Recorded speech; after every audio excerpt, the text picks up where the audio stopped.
direction cosines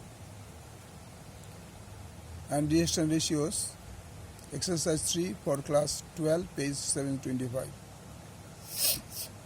Serial number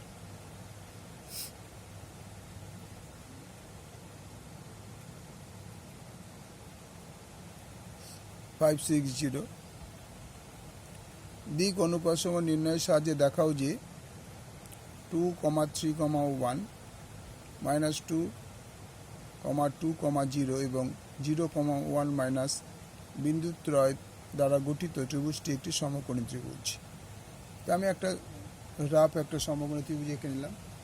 এ point হচ্ছে 2, 3, 1, B হচ্ছে -2, 2, 0, C হচ্ছে 0, 1, -1। মনে করি এবিসি ত্রিভুজের A B, BC O C বিন্দুত্রয়ের দিক অনুপাত সমূহ A1, B1, C1, A2, B2, C2, A3, B3, C3। এ বির দিক অনুপাত সমূহ একই জিনিস দেখো, এ আর বি, তাহলে -2 থেকে এটা মাইনাস হবে, -2, -2, তারপরে হচ্ছে 2, -3, তারপরে 0, -1। তাহলে কত পাওয়া গেল? -2, -2 মানে -4, 2 থেকে -3 হলে -1, 0 থেকে হলে -1। বিসি এর দিক অনুপাত সমূহ একটা জিনিসই তাই, বিআরসি মিনস এটা, তাহলে 0, 0, -2 হবে, 0, -2, তো -2 মানে আগে ফর্মুলা মাইনাসে মাইনাস হচ্ছে +2, 0, +2, তারপরে হচ্ছে 1, -2, 1, -2, -1, -0, তার মানে এখানে হচ্ছে 2, -1, -1। সি এ, তার মানে এই দুটো, সি এর দ্বিগুণ বসবে 2, -0, 3, -1, 1, -1 আছে +1। তাহলে এর অত হলো 2, 2, 2, তাহলে A1 হচ্ছে 4, B1 হচ্ছে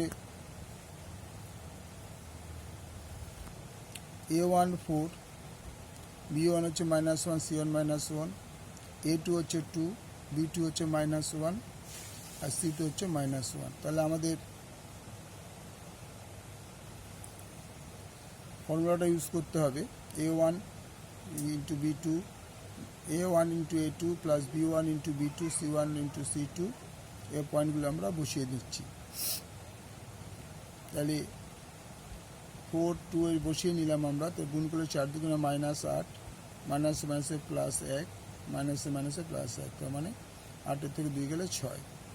তাহলে এবার হচ্ছে A3টা করছি, এটা প্রথম একটা আমরা বার করে নিলাম -6, এবার A2, A3, B2, B3, C2, C3, এবারে মানগুলো আবার এখান থেকে যে এই যে A2 আর A2 গুণ হলো, প্লাস এই -1, -2 গুণ হলো, প্লাস এই -1, 2 গুণ হলো, তো 2 দুগুণে 4, 2 1 করে 2, 2 2 1 করে 2, তার মানে +4 আর 2 যোগ হলো -1 হলো 0। তার মানে আমরা কী পেলাম?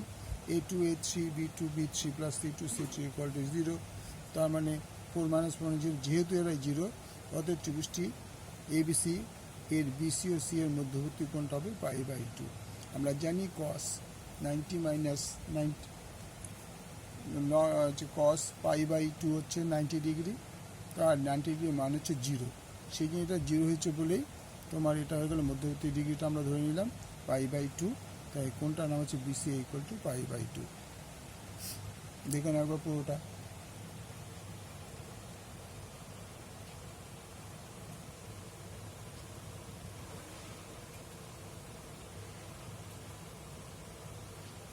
ওকে, থ্যাংক ইউ। তোমরা কমেন্টস করো, লাইক করো, শেয়ার করো। কোনো ভুল চিন্তা ভাবনা থাকলে আমাকে জানাবে, আমি সেগুলো রিকভারি করে দেবো। ওকে, থ্যাংক ইউ।